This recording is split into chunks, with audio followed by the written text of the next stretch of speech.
All right, we are less than 24 hours away from the Boston Celtics and the Dallas Mavericks. Mavericks going into Boston as severe underdogs. They are fighting a very good opponent. So, we're going to talk today about what I expect to happen in the finals, and I'll give you my finals pick at the end. So, first, a few things. The Boston Celtics are a really good basketball team. They have been the best team in the NBA pretty much the entire year.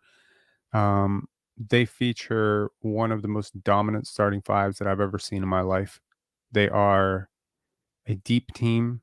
They have depth 1 through 8. I think Peyton Pritchard is a pretty good bench guard. I think Luke Cornett and Sam Hauser have had their ups and downs in the playoffs, but I think they're pretty good players.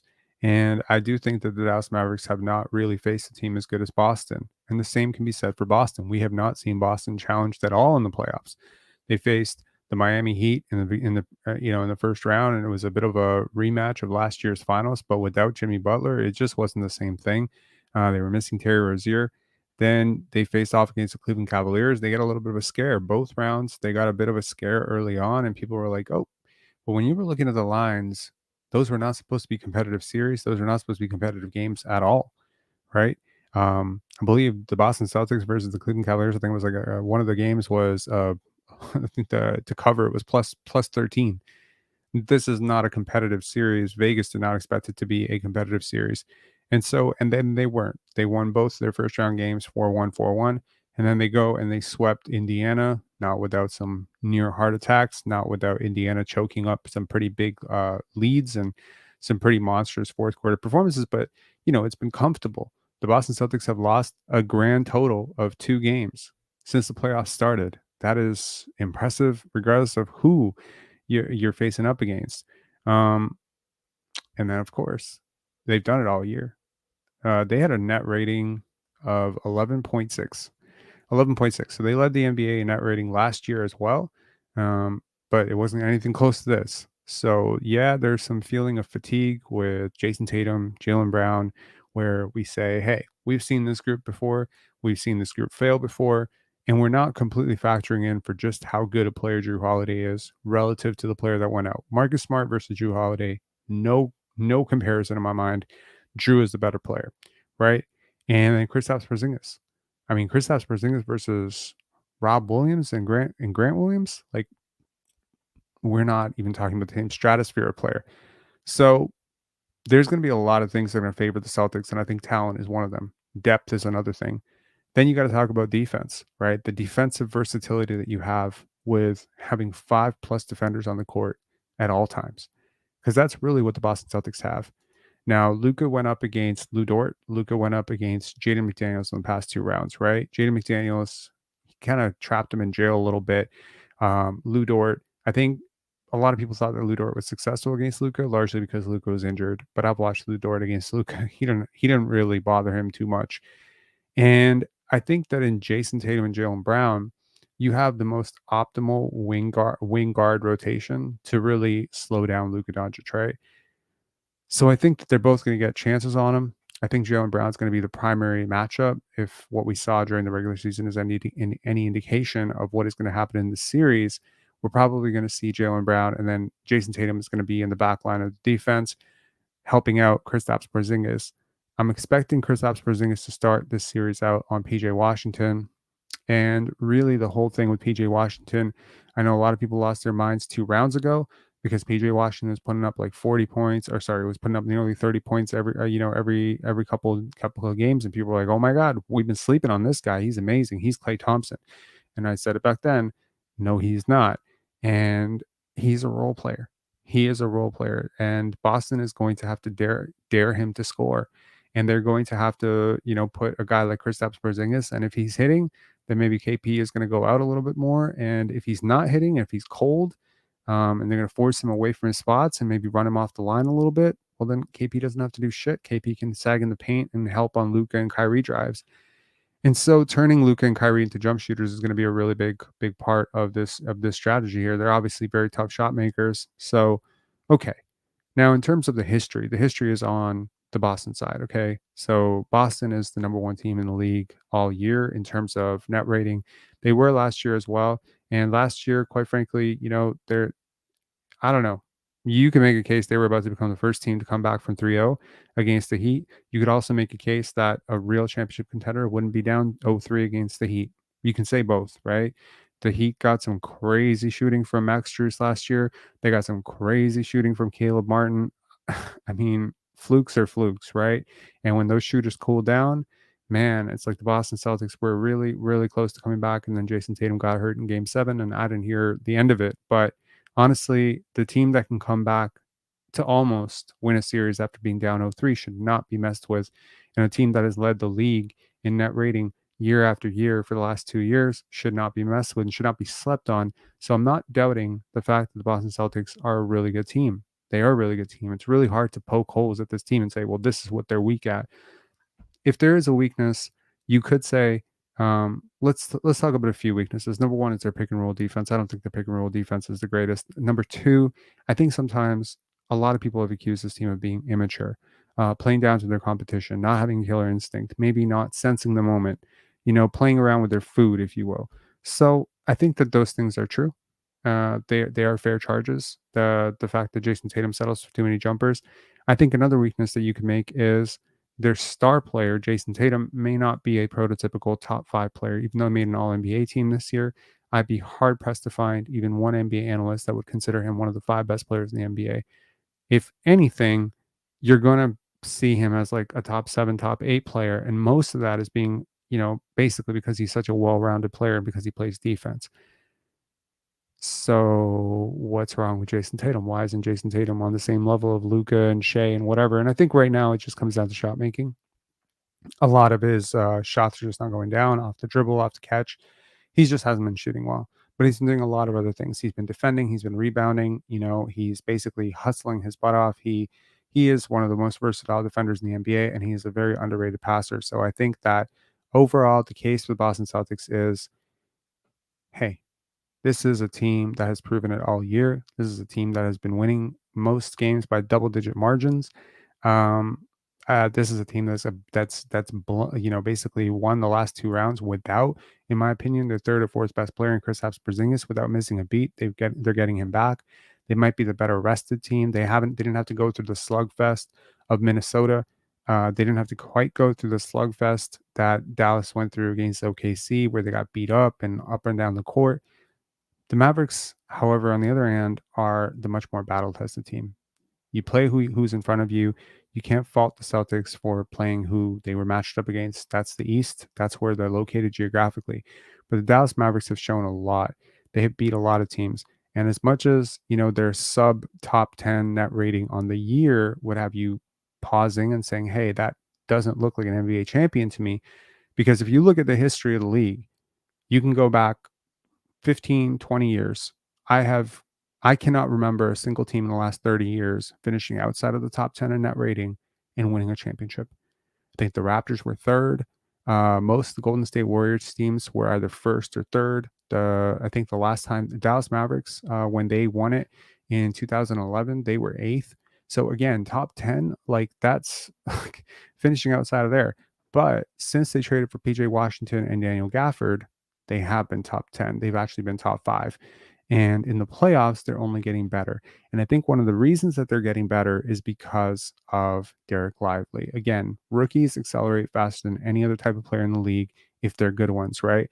LeBron, first game of his rookie season versus LeBron, last game of his rookie season, probably grew more than any player in the league. It's the same thing with Derek Lively. It's probably the same thing with Victor Wembanyama. Rookies have the largest room to grow in that first year.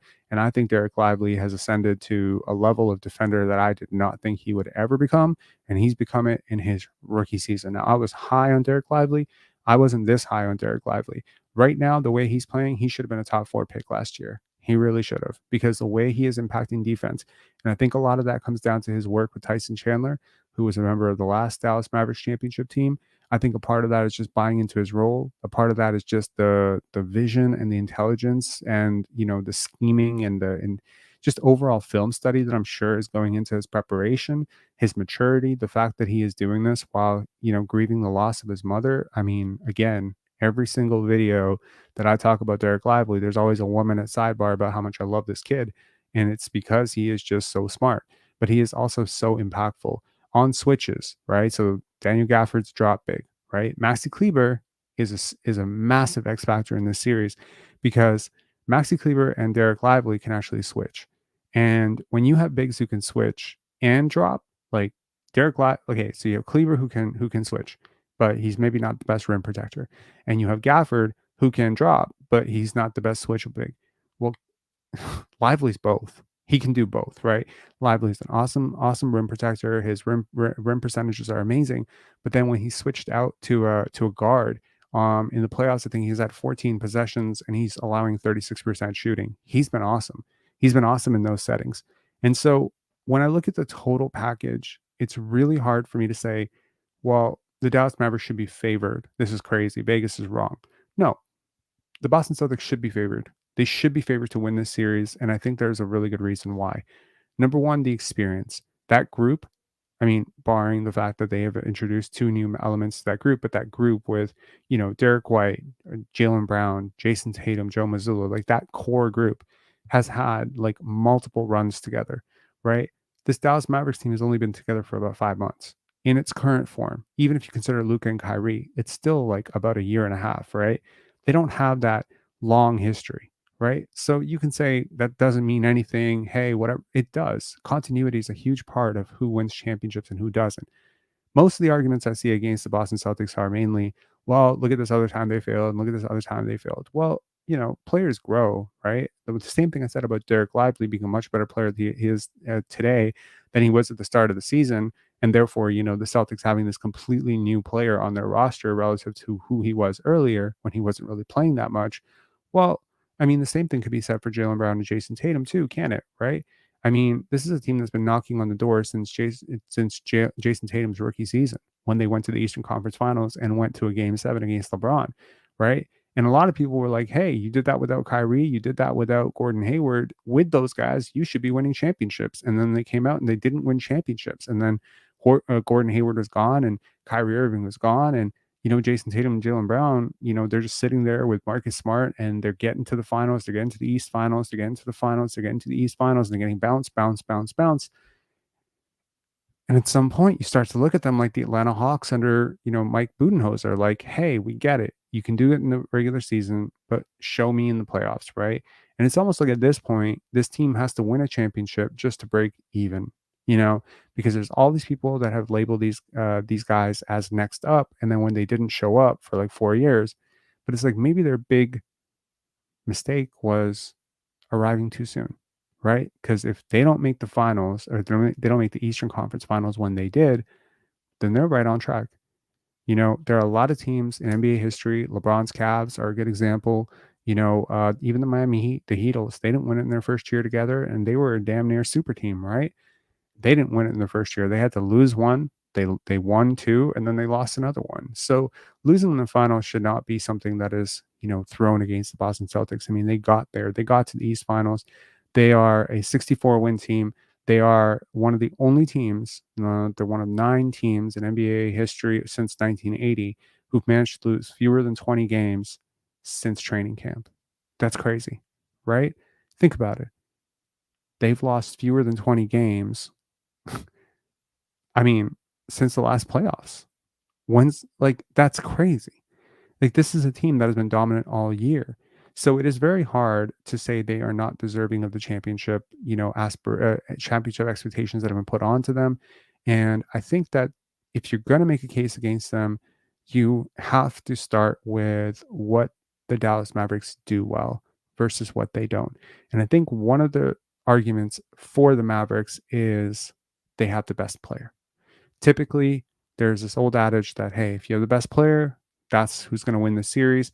And plenty of really great teams, right? Really great teams. And the great example of a really great team that lost to a less great team, the Milwaukee Bucks in 2019 to the Toronto Raptors. Net rating said Bucks were better, right? Net rating said Bucks were better.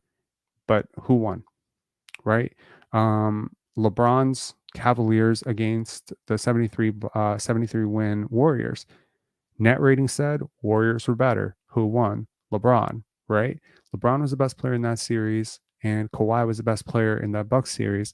And I think that just somehow comes up to matter, right? That your best player shows your best. There's an intangible thing We talked about it with Luca in the last round, where when Luca came out and he put his foot on Minnesota's neck, that his team started to believe that there was confidence, that he was bleeding confidence into his team, and the Wolves just kind of lost their confidence. And then when he came out with those bombs, so I think that as much as you're going to say, okay, well, Boston has home court advantage, Boston has the experience, the continuity, they have the better, overall team profile that matches more of what we typically associate with championships. They might even be the healthier team if you think about, the aches and tears of, or the aches and pains of Luca and his knee. Um, you can say all of those things are in Boston's favor, but then ultimately, when it comes down to it, who's the best player in this series? And I think that edge goes to Dallas. And then we talk about depth, right? So obviously, the Celtics have been quoted as having the best starting six in the NBA, right? Add in Al Horford. I think I've noticed a major slippage from Al Horford in the playoffs, and I think that he might be on a severe decline. It's really difficult to look at Drew Holiday and not see Defensive Player of the Year candidate Drew Holiday. It's really difficult to see Al Horford and not see the same guy who anchored, 60 plus win teams for years, Al Horford. But these aren't exactly the same players, and so there is a little bit of slippage. Whereas with the Dallas Mavericks team, I don't see slippage in any of their players. Every one of their players that are in their core rotation are on their way up. And so, if anything, this is like more of a defining series than it is a legacy series for the Dallas Mavericks, because I do believe that Kyrie is very much in his prime. Like, he looks like he's in the best shape of his life. He has never been better, in my opinion. And yes, I understand he's 32. History tells us that he was probably at his best 4 years ago or 5 years ago, but that's just not the case with Kyrie. So much of this is mental. So much of it is just, how he bonds with his team, and where his focus is. And right now, I think he is spiritually just in the right place. Again, weird to talk about spirituality when it comes to basketball, but I do believe that it matters where people are in terms of their headspace and in terms of their energy. Um, Derek Lively, again, look at all these reps and experience, that he's coming up with. Luka Doncic, right? Just 25 years old. He would be one of the youngest superstars in NBA history if he's able to do it on his first go around at 25. History also tells us that the Dallas Mavericks are supposed to lose because they've never been here before. And you're supposed to lose the first time you get to the finals.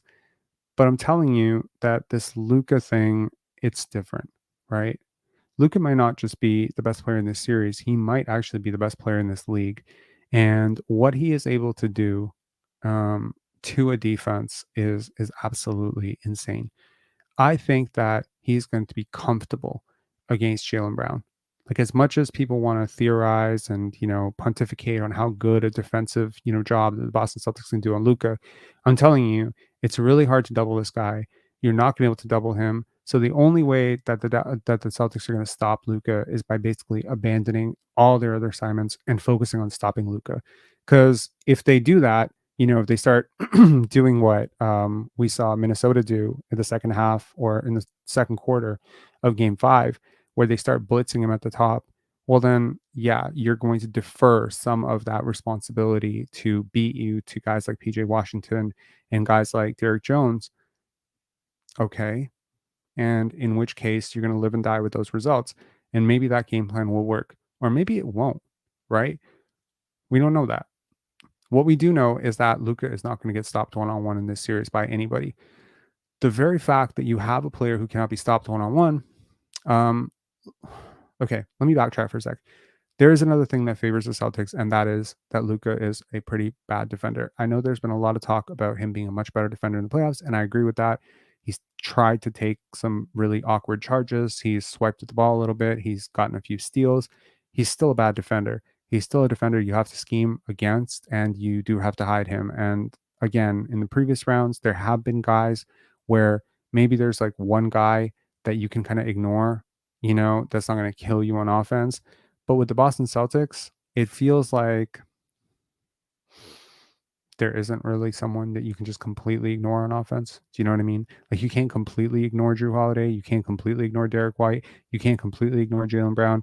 You can't ignore really anybody. And when Kristaps Porzingis is back, there's no Al Horford to ignore at the 3-point line either. So it is really going to come down to a few things. X factors. Kristaps Porzingis, is he himself? Is he going to shoot 38%? He shot 40% in the first round before he went out. I think he shot 38%, 37% in the regular season. Is he going to continue shooting those threes? Because if he does, that's going to lift Daniel Gafford out to the three. Jaylen Brown. Is Jaylen Brown going to go me mode? Because I think that sometimes he loses the plot in terms of what his team's offensive focus is, and he starts over dribbling and overpassing, and he starts playing above his head, and it ends up in turnovers and frustration for his team and a loss of momentum. Jason Tatum, is he going to hit jump shots? I think that's a huge X factor for them. And, just overall, like, how are they going to stop the rim pressure that Luka and Kyrie put, and all of those backline, sort of cuts, and, this, we've seen it all playoffs long. Daniel Gafford, Derek Lively getting open in front of the rim for dunks. Like, those elements of the offense have so often, right? Um, so often they have been a determining factor for field goal percentage, differential, etc. And they've skewed the balance for the Dallas Mavericks. Okay, so those are some X factors for the Boston Celtics. Let's talk about X factors for I was going to say Denver Nuggets, the Dallas Mavericks. So best player, obviously, that is a huge X factor. But here's the swing factor. How healthy is Luka's knee? I think that is going to matter so much. First 2 rounds, he was not himself. Last round, he was absolutely himself. We've had a week off. So is he better? People just assume that this guy, I mean, he's been first team All NBA for like 4 or 5 straight years. He's been in MVP conversation for 5 years. People just assume he stopped growing. I think he's better. This is the best version of Luka this year that I've seen. And then he got injured, and we haven't seen that. Luka is notoriously a playoff riser. So there's another level to this guy. And he has always shown me, and this may seem like a little bit floofy for some people, but he's always shown me that the bigger the stage, the bigger the Luka. Okay. It's always been this way with him. You go back to when he was 16, 17 years old, and you can go back till today. This is not a guy who beats himself. And this is not a guy, you look at his numbers in elimination games and game sevens, etc. This is a guy who has a gear. Now, if he pushes that gear in game one and he keeps his foot on that pedal all series long, then this is a different story. You know what I mean? Like, a lot of people picked, like, I feel like his performance against the Timberwolves was in part due to the fact that he respected the Timberwolves. Based on what the Timberwolves had just done to the Denver Nuggets, there was like red alert, right? So he and Kyrie came out, and it was a very different situation from game one. You look at his numbers in that series versus the other series. Pushing through pain, playing through pain. He did not have stinkers in that series. He had, I think, one bad game. So with the Boston Celtics, you take every bit of attention and focus that was dialed up, and you dial it up to a completely new level because the sense of urgency is so large. And this Dallas Mavericks team has been talking about championship for 5 months. Everyone, from the rookie right down to the role player, down to Dante Exum, everyone has just talked championships. Luka, Kyrie, etc. They want this one badly. Now, wanting it will not get it for you, but it is a good start. This focus element of what is the team goal and what is the team orientation. Again, if you remember the Bucks when they won it, you remember the Raptors when they won it, all year long, all these teams talked about was championship. Winning 82 games didn't matter to them. Championship, it was championship or bust. It wasn't about All NBA. It wasn't about MVPs. It wasn't about accolades. It was about championships. And this Mavericks team has that sort of play for each other sensibility to them. So I think that this series will be a 6-game series. I believe it'll end in 6. I'll be very surprised if it ends in 7, I'll be very, very surprised if it ends in fewer than 6. That would mean something really bad happened to somebody. I think if Kristaps Porzingis is great, and if Boston like really allows the offense to flow through him a little bit more, then yeah, it's really hard to pick against the Celtics in this series. But I'm going to anyway. I was building up the courage to say it. I'm going to say it. Now, look, as far as my picks have gone so far, I have not been perfect. I picked the Pacers to be out in the first round. I definitely picked the Denver Nuggets over the Minnesota Timberwolves. Those have been my 2 biggest flops so far. I also picked the Knicks over the Pacers. Again, I was notoriously a Pacers hater all year, and it burned me because they made it all the way to the Eastern Conference Finals. Now, I also said after game one that the Pacers were cooked, and they were. And I also said that the Dallas Mavericks would beat the Minnesota Timberwolves, and they did. So I'm batting pretty 50-50 right now. Okay. So going out on a limb saying I think that the Dallas Mavericks will win this championship is pretty crazy given the fact that on paper, this is really lopsided. Like in terms of net rating, in terms of, offense and defensive rating, in terms of just the strength of what the Boston Celtics have done all year relative to what they've done in the playoffs, et cetera, plus the fact that they have home court. I just think that I can't I can't pick against this Dallas team. Look, for 3 months. Okay, so I don't promote sports betting or whatever, but I'll share this fact with y'all. I have four, exactly four finals bets. Exactly, I was like five finals bets, and four of them had Dallas Mavericks in the finals. It was Dallas against. So I think I had like it was like five bets. Was it four bets? It was like $1 or $2 each. Okay, it was nothing big, but the odds were crazy. It was like 41-1 with the Pacers when it was 1,400 or 1,500 to one. So I just took it. I was like, whatever, $1 to win 41 bucks, no problem. So one of them was Dallas beats Indiana, and that was like 1,500. So then I had Dallas coming out. One of them was Denver beats Boston. One of them was Dallas beats Boston. One of them was um, da- one of them was Denver beats Indiana. So it's really wild, but like these were the bets. So I've been very firm on the fact that I feel like the Dallas Mavericks had a really good chance at an NBA championship. They were my second favorite team in the West. I had them losing to the Denver Nuggets in my predictions before the playoffs started. So I'm not entirely sure that I'm right or wrong picking Dallas, and I don't feel good about it. I don't feel good about picking Dallas. I'm not like confident about it. This is not like me picking Boston over Indiana, being like, bet anything. No, this is not comfortable at all. It comes down to a feeling that Luka is not going to lose a championship. Um, there's an emotional maturity that comes to it. Okay, there's when you're down five, when you're down six, when you're down eight in the fourth quarter, there's a natural human tendency that comes into any player's head of saying, "We'll get the next game. We'll get the next game." There's a natural tendency when you go down 2-0 in a series or 3-0 in a series or 3-1 in a series to say, "We'll come back next year." There's always next year, and I'm not sensing any "there's next year" with the Dallas Mavericks this year. There isn't any, you know, okay, well, we'll figure it out next time. There is an urgency, there's a selflessness, and there is a really good coach, right? Jason Kidd hasn't always been the greatest coach. I think I've been pretty critical of him in years past. But this year, watching him in the playoffs, watching his adjustments, watching his game plan, watching the development of some of the young players, watching the buy-in from the Dallas Mavericks role players, I've been very impressed with him. On the other hand, I haven't been super impressed with Joe Mazzulla at all. I'm not saying he's a bad coach at all. I'm just saying I'm not impressed. I'm not bestowing upon him any super honors. I think the Boston Celtics played in a weaker conference. I think a lot of their net rating and numbers came from blowing out teams that frankly had no chance facing them. This is also the same team that nearly lost to I think at the time had lost 25 straight games, Pistons, while Jason Tatum was on the court. Okay.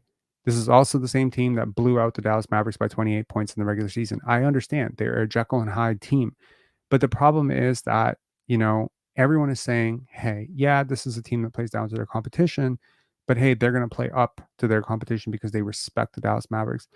And to me, that's when injuries happen. When you don't play really hard and you kind of like, I mean, let's be real. There have been a few games where the Boston Celtics have been down huge, right? Like 7, 8 points with like 3 minutes to go. And we have seen them play 3 minutes of the best basketball that anyone's ever seen. We've seen them clamp up, and it was mainly against Indiana, granted. And we've seen Indiana just fold. We've seen Indiana just choke. But dude, that's Andrew Nemhard. This is Luka Doncic. So this notion of like habits build, over time, that you are what you do consistently. I think the Dallas Mavericks consistently played harder basketball. I think they've played against better teams, better competition. Sure, fine. Um,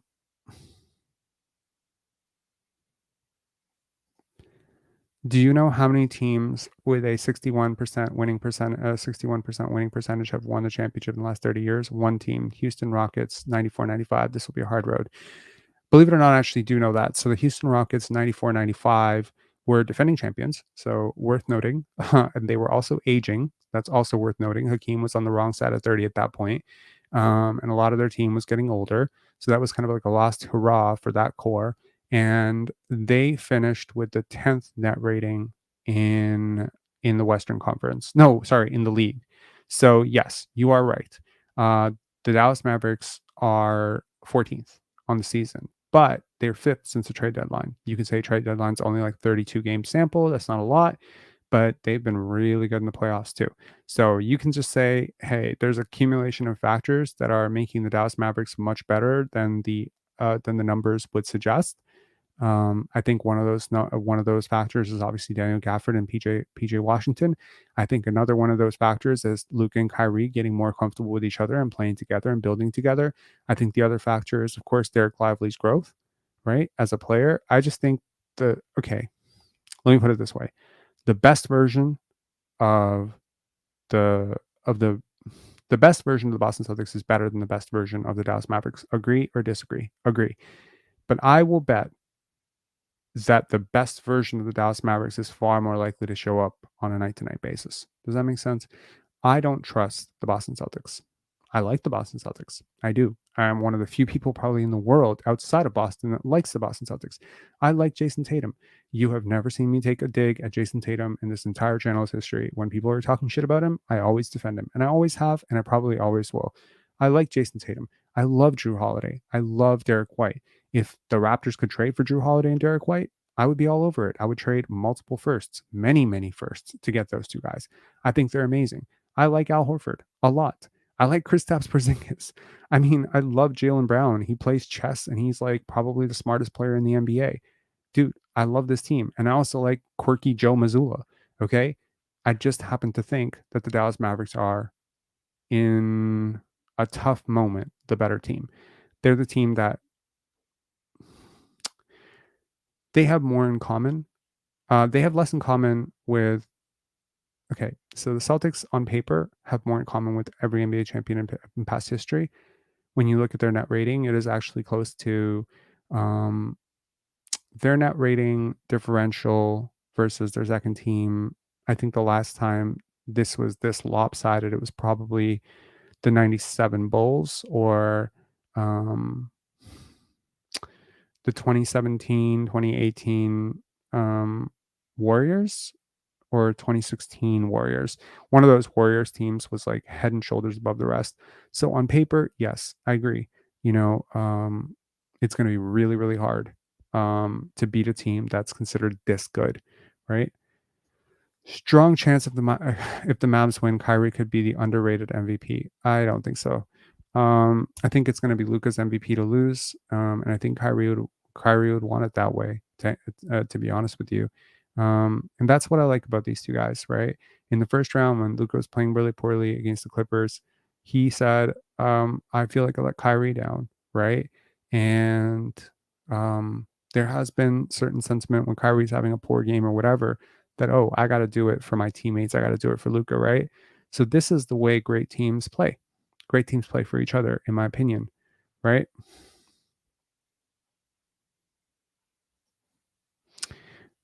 Did you see Goat's video stats? Tatum 38% clutch time. Shit. Yeah, that's not great. Um, yeah, again, like my only point, Bert says, my only point is that I see a lot of folks on the internet picking Dallas, but I wonder how many of them will put money on it. I love Luca, but I wouldn't bet money on Dallas. Well, one would wonder why would anyone say anything on the internet that they didn't believe to be true? um, I mean, I don't have any money on Boston winning this championship at all.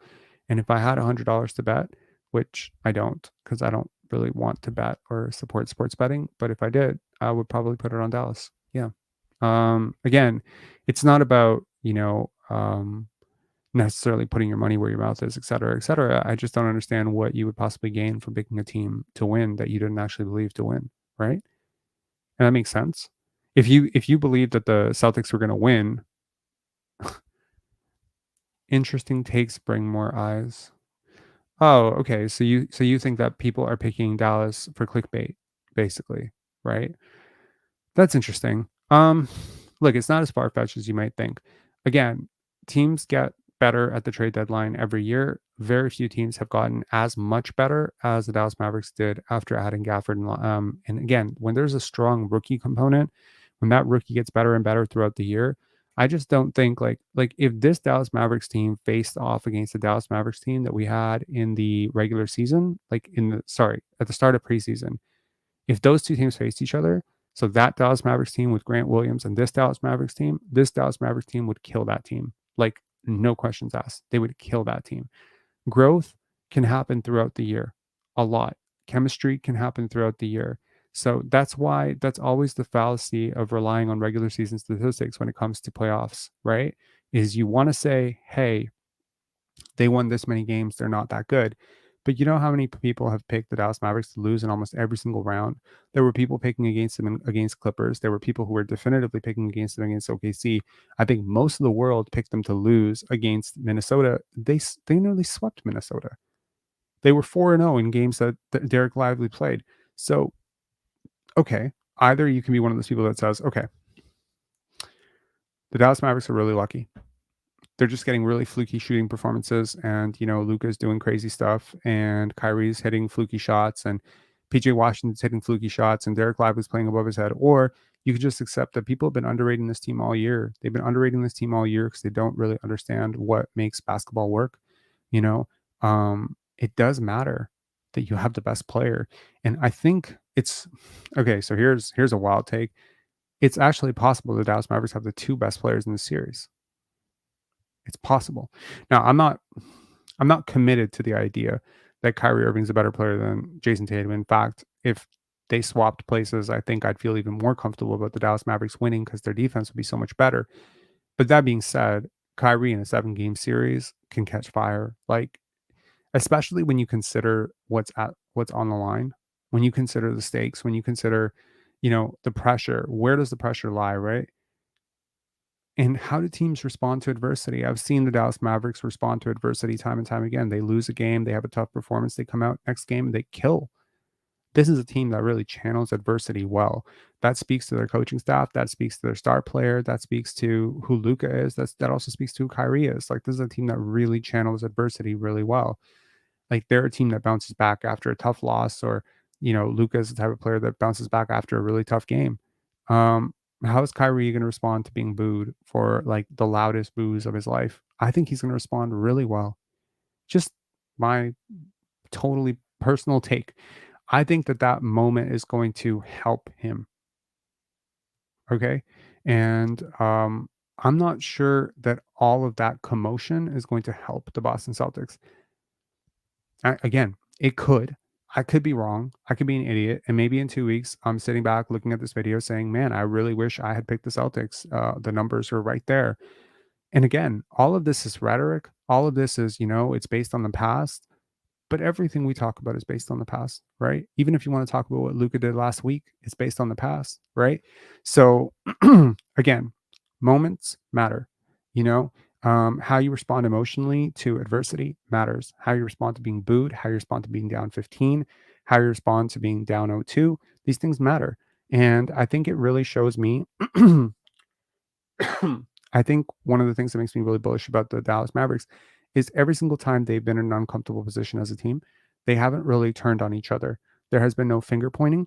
Well, like when there's a missed assignment, like when Derek Lively messes up on defense, you'll see Kyrie like telling him right directly. There's no side eye, there's no snappy body language, passive aggressive bullshit. There's no yelling, there's no scream. No, it's just straight up. This is what you had to do. And Derek Lively is accepting of it, right? There is total buy-in. You don't understand, like there's total buy-in from top to bottom on that roster. And I don't disagree that, both teams have bought into the championship or bust mentality. Both teams deserve to be here.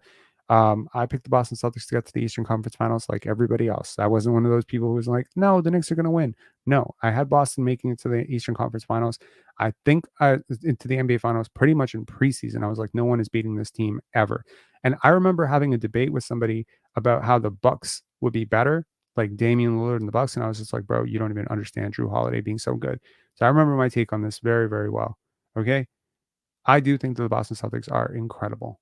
I think they're an incredible basketball team. I just happen to think that the Dallas Mavericks have the secret sauce to beat them. So we'll see. Um, Joined late. Have you discussed how you think Kyrie is going to perform given his experience in Boston? Yeah, I think he's gonna do really well. Okay. Like I really do. Like I think Kyrie Irving is just the type of person who, I've always believed like there's like four types of people, right? There are people who are motivated by positives. There are people who are motivated by negatives. There are people who are motivated by nothing. And then there are people, like a very special group of people that are motivated by both. They're motivated by all three, actually. So when you give them criticism or you give them booze, they're happy. When you cheer them, they're still motivated. You know what I mean? Like they're motivated in both cases. And when you're silent, they want to give you something to boo about. Like there are these internal, like there's almost like psychotic competitors. Michael Jordan, Kobe Bryant, list goes down. Kevin Garnett, Bill Russell. There's a lot of guys where they had that psycho streak of competitiveness, and I see that in Luka and Kyrie a lot. I think that's a big reason why they have adopted this sort of big brother, little brother mentality. I think it's why they're so close. I think it's why they're so close off the court. I think it's why they have such a symbiotic relationship. It's because they speak each other's language and when it comes to that sort of like hit streak of competitiveness. So I will pick the Dallas Mavericks to win this series. I don't know if they're going to win game one, but I'll tell you right now, the pressure is completely on the Boston Celtics. Vegas is picking the Celtics. Okay, most NBA pundits are picking the Celtics. I think I've heard of one person picking the Dallas Mavericks, and that was Jamal Crawford. And Goateology also picked the Dallas Mavericks. But like the vast majority of people are picking the Boston Celtics, and for good reason. They have home court advantage. They have the quote unquote better team. They have the better analytics. They just haven't quite proven it against anybody in the playoffs. Not to their, and then that's not their fault. um, I'm picking the Dallas Mavericks largely because I believe in Luke and Kyrie, and it's that simple. And because I believe in Daniel Gafford, and believe in Derek Lively, I believe in Maxi Kleber, I believe in their depth, I believe in their role players. And really, at the end of the day, this series is going to come down to role players. It always does, right? Luka and Kyrie can do whatever they want. Jalen Brown, JB can do whatever they want. But if Derek White has a really, really hot shooting like 35 piece, it's going to be really hard to beat that team, right? And if PJ Washington, and Derek Jones just hit 17 threes, in a game, well, it's going to be impossible to beat the Mavericks. So it is going to come down to the role players. Role players tend to play better at home. So when it's a 50-50 toss or even close between two teams, typically it's best habit to pick the home team. Now, here's my question for you people who are picking the Boston Celtics.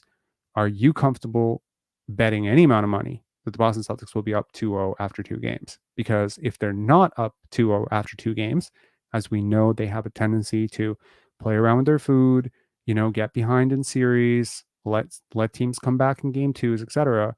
Well, then guess who has home court, right?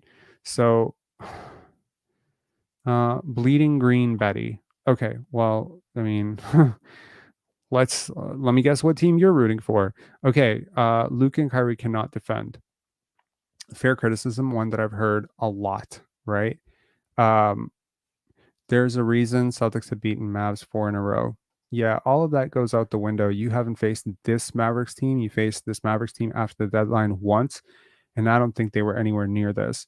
And again, like this, the Mavericks as a team have defended extremely well. You can point to Luka individually, Kyrie individually. You can point to their individual weaknesses, but I really do believe that the Dallas Mavericks, competitively as a team, are not a bad defensive team. In fact, I think they're one of the two best defensive teams in the NBA. Three. I think the best defensive teams in the NBA in the playoffs have been Dallas, um, Minnesota, and probably Boston, right? So it's been around there. You can probably put some other teams up there as well. So I don't have the numbers in front of me, but the Boston Celtics and the Dallas Mavericks are two of the top five defensive teams, two of the top five offensive teams. I just think that there's this third thing that you need to win a championship, which is a top five player, and I don't see one on Boston, and I do see one on Dallas. Um, Sheridan Forbes saying, I'm still picking Boston. They haven't let me down so far. I'm putting $80 on Boston tonight. Bro, if you were picking Boston overs, you would have lost your house. Okay, I'll tell you that right now. What are you talking about? The Celtics haven't been down in any series this year. Who have you faced? dude, what have you like, Celtics fans are so annoying. Okay, I like the Boston Celtics. I can't stand Celtics fans, man. Celtics, it's just like the Knicks. I love the Knicks. Can't stand Knicks fans, man. Maybe some Raptor fans are really annoying too, and I get that. But this notion that y'all faced somebody that the Indiana team that you faced was really good. Indiana sucked. Okay, Indiana was horrible.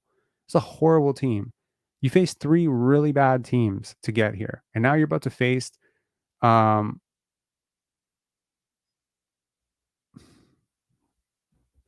okay, keep that same energy. We'll definitely talk in 2 weeks. I'm fully sure that there's a great chance that I'm wrong. I'm actually like 80% sure I'm wrong, which is really funny because that means that I'm really saying I think the Celtics are going to win.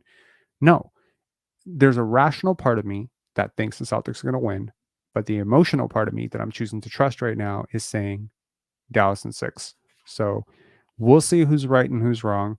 I think this is going to be a very competitive series. I think it's going to be a very interesting series, and there's so much on the line because both Jason Tatum and Luka Doncic have suffered a lot in terms of the narratives battle. Tatum too soft, takes too many jumpers. Luka can't defend, too ball dominant. And again, they've both been kind of criticized for not being able to go all the way. Well, guess what? One of them in 2.5 weeks will have gone all the way. So I think it's going to be Dallas in 6. That's just my prediction. If it goes to 7, okay, here's a question for you guys in the comment section below after this video goes live. Game 7, 107-107, game tied.